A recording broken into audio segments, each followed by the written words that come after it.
ഇപ്പോൾ ഈ ഒരു വീഡിയോയിൽ നമ്മൾ നോക്കാൻ പോകുന്നത് 10,000 രൂപയ്ക്ക് താഴെ ഇപ്പം മേടിക്കാൻ പറ്റിയിട്ടുള്ള മികച്ച ചില ഫോണുകളെ കുറിച്ചിട്ടാണ്. ഇപ്പം 5,000 രൂപയുടെയും 10,000 രൂപയുടെയും ഇടയിൽ ഓരോരോ പ്രൈസ് സെഗ്മെന്റിൽ കൺസിഡർ ചെയ്യാൻ പറ്റിയിട്ടുള്ള ചില ഓപ്ഷൻസിനെ കുറിച്ചിട്ടാണ് നമ്മൾ പറയുന്നത്. പിന്നെ ഇതേ ടോപ്പിക്കിൽ നമ്മൾ ഇടയ്ക്കിടയ്ക്ക് വീഡിയോസ് ചെയ്യാറുണ്ട്. അപ്പം ഇതേ ടോപ്പിക്കിൽ നമ്മൾ വീണ്ടും വീഡിയോ ചെയ്യുകയാണെന്നുണ്ടെങ്കിൽ ആ ഒരു വീഡിയോയുടെ ലിങ്ക് താഴെ ഡിസ്ക്രിപ്ഷനിലും അതുപോലെ തന്നെ കമൻറ്റ് ബോക്സിലും കൊടുക്കുന്നതായിരിക്കും. അപ്പോൾ താഴെ ഡിസ്ക്രിപ്ഷനിലും കമൻറ്റ് ബോക്സിലും വേറെ വീഡിയോയുടെ ലിങ്ക് ഉണ്ടെന്നുണ്ടെങ്കിൽ അത് കാണുന്നതായിരിക്കും നല്ലത്. കാരണം അതായിരിക്കും ലേറ്റസ്റ്റ് ആയിട്ടുള്ള വീഡിയോ. പിന്നെ വീഡിയോ തുടങ്ങുന്നതിന് മുമ്പ് പറയാനുള്ളൊരു കാര്യം എന്താ വെച്ചാൽ, ഇതുപോലെ നിങ്ങളുടെ സ്വന്തം ഫോട്ടോ അല്ലെങ്കിൽ നിങ്ങൾക്ക് ഇഷ്ടപ്പെട്ട ഡിസൈൻ പ്രിന്റ് ചെയ്തിട്ടുള്ള മൊബൈൽ കേസുകൾ അഫോർഡബിൾ ആയിട്ടുള്ള പ്രൈസ് റേഞ്ചിൽ വേണം എന്നുണ്ടെങ്കിൽ ഇവിടെ ഒരു വാട്സപ്പ് നമ്പർ കൊടുക്കുന്നുണ്ട്. താഴെ ഡിസ്ക്രിപ്ഷനിലും കമൻറ്റ് ബോക്സിലും ആ ഒരു വാട്സപ്പ് നമ്പർ കാണാം, നിങ്ങൾക്ക് കോൺടാക്റ്റ് ചെയ്യാവുന്നതാണ്.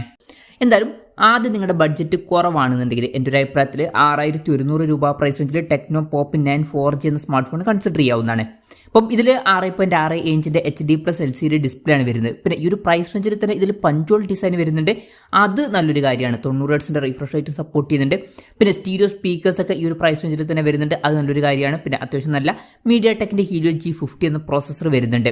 13 MP ബാക്ക് ക്യാമറയും 8 MP സെൽഫി ക്യാമറയും വരുന്നുണ്ട്. 5000 mAh ബാറ്ററിയും 15 വാട്ടിൻ്റെ ഫാസ്റ്റ് ചാർജ് സപ്പോർട്ടൊക്കെയാണ് വരുന്നത്. 6,100 രൂപ പ്രൈസ് റേഞ്ചിൽ ഈ ഫോൺ കൺസിഡർ ചെയ്യാം. ഇനി ഈ ഒരു പ്രൈസ് റേഞ്ചിൽ നിങ്ങൾക്ക് സാംസങ്ങിൻ്റെ ഒരു ഫോൺ വേണം എന്നുണ്ടെങ്കിൽ സാംസങ് M05 അല്ലാന്നുണ്ടെങ്കിൽ F05 എന്നീ ഫോണുകൾ കൺസിഡർ ചെയ്യാവുന്നതാണ്. രണ്ടും 4G ഫോണുകളാണ്. രണ്ട് ഫോണിലും സെയിം ആയിട്ടുള്ള ഫോണുകൾ തന്നെയാണ്. അപ്പം ഈ രണ്ട് ഫോണുകളിലും 6.7 ഇഞ്ചിൻ്റെ HD+ LCD ഡിസ്പ്ലേ ആണ് വരുന്നത്. ഇതിൽ വാട്ടർ ഡ്രോപ്പ് നോച്ച് ഡിസൈനിലെ നോച്ചേ വരുന്നുള്ളൂ. പക്ഷേ MediaTekന്റെ Helio G85 എന്നുള്ള പ്രോസസ്സർ വരുന്നുണ്ട്. 50+2 MP ഡ്യുവൽ ക്യാമറ സെറ്റപ്പും 8 MP സെൽഫി ക്യാമറയും വരുന്നുണ്ട്. 5000 mAh ബാറ്ററിയും 25 വാട്ടിൻ്റെ ഫാസ്റ്റ് ചാർജ് സപ്പോർട്ടൊക്കെ വരുന്നുണ്ട്. 6,250 രൂപ പ്രൈസ് റേഞ്ചിൽ ഇത് കൺസിഡർ ചെയ്യാം. പിന്നെ 7,300 രൂപ പ്രൈസ് റേഞ്ചിൽ മോട്ടോറോളയുടെ Moto G05 എന്നുള്ള സ്മാർട്ട് ഫോൺ വരുന്നുണ്ട്, അതും കൺസിഡർ ചെയ്യാവുന്നതാണ്. ഇപ്പം ഈ ഒരു ഫോണിൽ 6.6 ഇഞ്ചിൻ്റെ HD+ LCD ഡിസ്പ്ലേ ആണ് വരുന്നത്. ഇതിൽ പഞ്ചോൾ ഡിസൈനൊക്കെ വരുന്നുണ്ട്. 90 Hz റിഫ്രഷ് റേറ്റ് ആണ് സപ്പോർട്ട് ചെയ്യുന്നത്. പിന്നെ MediaTekന്റെ Helio G81 എന്ന പ്രോസസ്സർ കൊടുത്തിട്ടുണ്ട്. 50 MP ബാക്ക് ക്യാമറയും 8 MP സെൽഫി ക്യാമറയും വരുന്നുണ്ട്. പിന്നെ ഈ ഒരു പ്രൈസ് റേഞ്ചിൽ തന്നെ സ്റ്റീരിയോ സ്പീക്കേഴ്സ് വരുന്നുണ്ട്, അത് നല്ലൊരു കാര്യമാണ്. 5,200 mAh ബാറ്ററിയും 18 വാട്ടിൻ്റെ ഫാസ്റ്റ് ചാർജ് സപ്പോർട്ടൊക്കെ വരുന്നുണ്ട്. 7,300 രൂപ പ്രൈസ് റേഞ്ചിൽ ഇത് കൺസിഡർ ചെയ്യാം. പിന്നെ ഇവിടുന്ന് അങ്ങോട്ട് നമ്മൾ പറയാൻ പോകുന്നത് 5G ഫോൺസ് ആണ്. ഇപ്പം 8,000 രൂപ പ്രൈസ് റേഞ്ചിൽ നിങ്ങൾക്ക് ഒരു 5G ഫോൺ വേണം എന്നുണ്ടെങ്കിൽ ടെക്നോ പോപ്പ് 9 5G എന്ന സ്മാർട്ട് ഫോൺ നല്ലൊരു ഓപ്ഷൻ ആയിരിക്കും. ഇപ്പം ഈ ഒരു പ്രൈസ് റേഞ്ചിൽ തന്നെ ഈ ഫോണിൽ MediaTek Dimensity 6300 എന്ന പ്രോസസ്സർ വരുന്നുണ്ട്, അത്യാവശ്യം നല്ലൊരു പ്രോസസ്സറാണ്.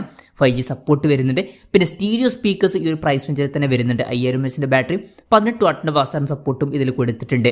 പിന്നെ 6.6 ഇഞ്ചിൻ്റെ HD+ LCD ഡിസ്പ്ലേ ആണ് വരുന്നത്. പഞ്ചോൾ ഡിസൈനും 120 Hz റിഫ്രഷ് റേറ്റ് ഒക്കെ വരുന്നുണ്ട്, നല്ല കാര്യങ്ങളാണ്. പിന്നെ ഈ ഒരു ഫോണിൽ 48 MP ഡ്യുവൽ ക്യാമറ സെറ്റപ്പും 8 MP സെൽഫി ക്യാമറയാണ് വരുന്നത്. അപ്പം 8,000 രൂപ പ്രൈസ് റേഞ്ചിൽ ഇത് നല്ലൊരു ഓപ്ഷൻ ആയിരിക്കും. പക്ഷേ ചില ആൾക്കാർക്ക് ടെക്നോയുടെ ബ്രാൻഡിൽ വലിയൊരു വിശ്വാസം ഉണ്ടാവില്ല. അങ്ങനെയാണെന്നുണ്ടെങ്കിൽ റെഡ്മിയുടെ ഫോൺ വേണം എന്നുണ്ടെങ്കിൽ Redmi A4 5G എന്ന സ്മാർട്ട് ഫോൺ 8,000 രൂപ പ്രൈസ് റേഞ്ചിൽ കൺസിഡർ ചെയ്യാം. അപ്പം ഇതിൽ 6.8 ഇഞ്ചിൻ്റെ HD+ LCD ഡിസ്പ്ലേ തന്നെയാണ് വരുന്നത്. പിന്നെ ഇതിൽ വാട്ടർ ഡ്രോപ്പ് നോച്ച് ഡിസൈനിലെ നോച്ചേ കൊടുത്തിട്ടുള്ളൂ, അത് ശ്രദ്ധിക്കണം. 120 Hz റിഫ്രഷ് റേറ്റ് ആണ് സപ്പോർട്ട് ചെയ്യുന്നത്. പിന്നെ Snapdragon 4S Gen 2 എന്ന പ്രോസസ്സറാണ് വരുന്നത്. ഇതിലൊരു കാര്യമുണ്ട്, ജിയോയുടെ 5G സിം മാത്രമേ സപ്പോർട്ട് ചെയ്യുള്ളൂ, ബാക്കി സിമ്മുകളുടെ 5G സപ്പോർട്ട് ഇതിലുണ്ടാവില്ല, അത് ശ്രദ്ധിക്കേണ്ട കാര്യമാണ്. പിന്നെ 50 MP ഡ്യുവൽ ക്യാമറ സെറ്റപ്പും 5 MP സെൽഫി ക്യാമറയും വരുന്നുണ്ട്. 5,160 mAh ബാറ്ററിയും 18 വാട്ടിൻ്റെ ഫാസ്റ്റ് ചാർജ് സപ്പോർട്ടും വരുന്നുണ്ട്. ഈ ഒരു ഫോൺ 8,000 രൂപ പ്രൈസ് റേഞ്ചിലാണ് വരുന്നത്. ഇതേ ഫീച്ചേഴ്സുമായിട്ട് Poco C75 5G എന്ന ഫോണും വരുന്നുണ്ട്. 7,700 രൂപ പ്രൈസ് റേഞ്ചിൽ അതും കൺസിഡർ ചെയ്യാവുന്നതാണ്. പിന്നെ ഈ ഒരു 8,000-8,500 രൂപ പ്രൈസ് റേഞ്ചിൽ ടെക്നോയുടെ ഫോൺ വേണ്ട, പകരം സാംസങ്ങിൻ്റെ ഒക്കെ ഒരു ഫോൺ കിട്ടിയാൽ കൊള്ളാം എന്നുണ്ടെങ്കിൽ സാംസങ് F06 അല്ലാന്നുണ്ടെങ്കിൽ M06 5G എന്നീ ഫോണുകൾ കൺസിഡർ ചെയ്യാവുന്നതാണ്. രണ്ടും സെയിം ആയിട്ടുള്ള ഫോണുകൾ തന്നെയാണ്. ഈ രണ്ട് ഫോണുകളിലും 6.7 ഇഞ്ചിൻ്റെ HD+ LCD ഡിസ്പ്ലേ ആണ് വരുന്നത്. വാട്ടർ ഡ്രോപ്പ് നോച്ച് ഡിസൈനിലെ നോച്ച് ഇതിൽ വരുന്നുള്ളൂ, കൂടിയ റിഫ്രഷ് റേറ്റ് സപ്പോർട്ട് ചെയ്യുന്നില്ല. പക്ഷേ MediaTek Dimensity 6300 എന്ന അത്യാവശ്യം നല്ലൊരു പ്രോസസ്സർ എടുത്തിട്ടുണ്ട്. 5000 mAh ബാറ്ററിയും 25 വാട്ടിൻ്റെ ഫാസ്റ്റ് ചാർജ് സപ്പോർട്ടൊക്കെയാണ് വരുന്നത്. പക്ഷേ ഫോണിൻ്റെ ബോക്സിൽ ചാർജർ ഉണ്ടാവില്ല. പിന്നെ 50 MP ഡ്യുവൽ ക്യാമറ സെറ്റപ്പും 8 MP സെൽഫി ക്യാമറയാണ് ഇതിൽ വരുന്നത്. 8,500 രൂപ പ്രൈസ് റേഞ്ചിൽ ഈ ഫോണിൽ കൺസിഡർ ചെയ്യാം. ഇനി 9,000 രൂപ പ്രൈസ് റേഞ്ചിലോട്ടൊക്കെ വരികയാണെന്നുണ്ടെങ്കിൽ Poco M6 Pro 5G എന്ന സ്മാർട്ട് ഫോൺ വരുന്നുണ്ട്. ഇപ്പം ഇതിൽ 6.79 ഇഞ്ചിൻ്റെ ഫുൾ HD+ LCD ഡിസ്പ്ലേ ആണ് വരുന്നത്. പഞ്ചോൾ ഡിസൈനൊക്കെ വരുന്നുണ്ട്. 90 Hz റിഫ്രഷ് റേറ്റ് സപ്പോർട്ട് ചെയ്യുന്നുണ്ട്. Snapdragon 4 Gen 2 എന്ന പ്രോസസ്സറാണ് വരുന്നത്. 50+2 MP ഡ്യുവൽ ക്യാമറ സെറ്റപ്പും 8 MP സെൽഫി ക്യാമറയും വരുന്നുണ്ട്. പിന്നെ 5000 mAh ബാറ്ററിയും 18 വാട്ടിൻ്റെ ഫാസ്റ്റ് ചാർജ് സപ്പോർട്ടും വരുന്നുണ്ട്. 9,000 രൂപ പ്രൈസ് റേഞ്ചിൽ ഇത് കൺസിഡർ ചെയ്യാം. പക്ഷേ എൻ്റെ ഒരു അഭിപ്രായത്തിൽ വില 10,000 രൂപ പ്രൈസ് റേഞ്ചിലോട്ടൊക്കെ എത്തിക്കാം എന്നുണ്ടെങ്കിൽ ഇതിലും better Poco M6 Plus 5G എന്ന സ്മാർട്ട് ഫോൺ ആയിരിക്കും. ഇപ്പം ഡിസ്പ്ലേയിൽ നമുക്ക് അതിലോട്ട് വരുമ്പോൾ എക്സ്ട്രാ ആയിട്ട് 120 Hz റിഫ്രഷ് റേറ്റ് കിട്ടുന്നുണ്ട്. അതുപോലെ തന്നെ 108 MP മെയിൻ ക്യാമറ സെൻസറാണ് വരുന്നത്.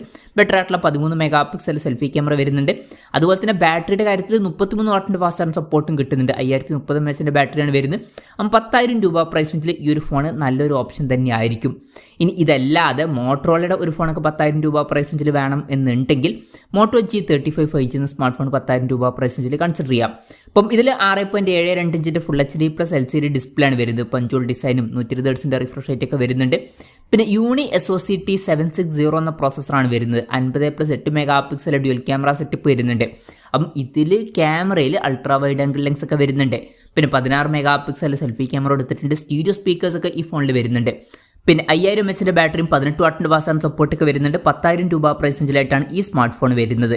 ഇനി ഇതല്ലാതെ ASUSന്റെ ഒരു ഫോൺ വരുന്നുണ്ട്. ASUS Super ZX എന്ന സ്മാർട്ട് ഫോൺ 10,000 രൂപ പ്രൈസ് റേഞ്ചിൽ വരുന്നുണ്ട്. പക്ഷേ ഒരു കാര്യം പ്രത്യേകം ശ്രദ്ധിക്കണം, പുതിയ ബ്രാൻഡാണ്, പഴയ ASUS അല്ല, വേറെ ഒരു കമ്പനി എടുത്തിട്ടാണ് ഇപ്പം ഈ ഒരു ഫോൺ ലോഞ്ച് ചെയ്തിരിക്കുന്നത്. അപ്പോൾ സർവീസും കാര്യങ്ങളൊക്കെ ചെക്ക് ചെയ്തതിന് ശേഷം മാത്രം ഈ ഒരു ഫോൺ എടുത്താൽ മതി.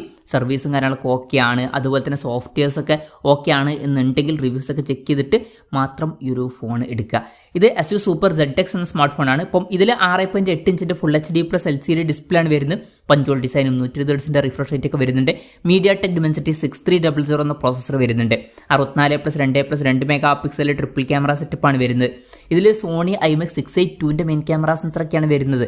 13 MP സെൽഫി ക്യാമറ വരുന്നുണ്ട്. 5000 mAh ബാറ്ററിയും 33 വാട്ടിൻ്റെ ഫാസ്റ്റ് ചാർജിംഗ് സപ്പോർട്ടൊക്കെ വരുന്നുണ്ട്.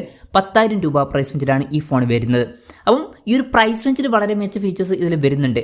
എന്നാലും നേരത്തെ പറഞ്ഞ പോലെ സോഫ്റ്റ്വെയർ എക്സ്പീരിയൻസും അതുപോലെ തന്നെ സർവീസും കാര്യങ്ങളൊക്കെ ചെക്ക് ചെയ്ത് ഓക്കെ ആണെങ്കിൽ മാത്രം ഈ ഒരു ഫോൺ എടുത്താൽ മതി. അല്ലാന്നുണ്ടെങ്കിൽ മോട്ടോറോളയുടെ G35 അല്ലെങ്കിൽ പോക്കോ M6+ 5G ഒക്കെ എടുക്കാവുന്നതാണ്. അപ്പം ഇതൊക്കെയാണ് ഇപ്പോഴത്തതിൽ 10,000 രൂപയ്ക്ക് താഴെ കൺസിഡർ ചെയ്യാൻ പറ്റിയിട്ടുള്ള ചില ഫോണുകൾ. ഇതിൽ ഇതിന് ഫോണുകൾ വിട്ടുപോയിട്ടുണ്ടോ എന്നുള്ള കാര്യം ജസ്റ്റ് ഒന്ന് കമൻറ്റ് ചെയ്യുക. അതുപോലെ തന്നെ ഇതിൽ നിങ്ങൾ ഏത് ഫോൺ സെലക്ട് ചെയ്യും എന്നുള്ള കാര്യം കൂടി ജസ്റ്റ് ഒന്ന് കമൻറ്റ് ചെയ്യുക. അപ്പോൾ എൻ്റെ ഒരു പേഴ്സണൽ അഭിപ്രായം ചോദിക്കുകയാണെന്നുണ്ടെങ്കിൽ ബഡ്ജറ്റ് കുറവാണെന്നുണ്ടെങ്കിൽ ഞാൻ 6,000 രൂപ പ്രൈസ് റേഞ്ചിൽ ടെക്നോ പോപ്പ് 9 4G എന്ന സ്മാർട്ട് ഫോൺ സെലക്ട് ചെയ്തേക്കാം. ഇനി ബഡ്ജറ്റ് കുറച്ചും കൂടി കൂട്ടാം എന്നുണ്ടെങ്കിൽ ടെക്നോ പോപ്പ് 9 5G എന്ന സ്മാർട്ട് ഫോൺ സെലക്ട് ചെയ്തേക്കാം. അതുപോലെ തന്നെ ബഡ്ജറ്റ് ഇനിയും കൂട്ടാം എന്നുണ്ടെങ്കിൽ പോക്കോ M6+ 5G അല്ലാന്നുണ്ടെങ്കിൽ മോട്ടോ G35 5G എന്നീ ഫോണുകളും സെലക്ട് ചെയ്തേക്കാം. അപ്പം അതാണ് എൻ്റെ ഒരു ലിസ്റ്റ്. ഇതുപോലെ നിങ്ങൾക്കും ഒരു ലിസ്റ്റ് ഉണ്ടാവും. നിങ്ങളുടെ ലിസ്റ്റും കൂടി ജസ്റ്റ് ഒന്ന് കമൻറ്റ് ചെയ്യുക.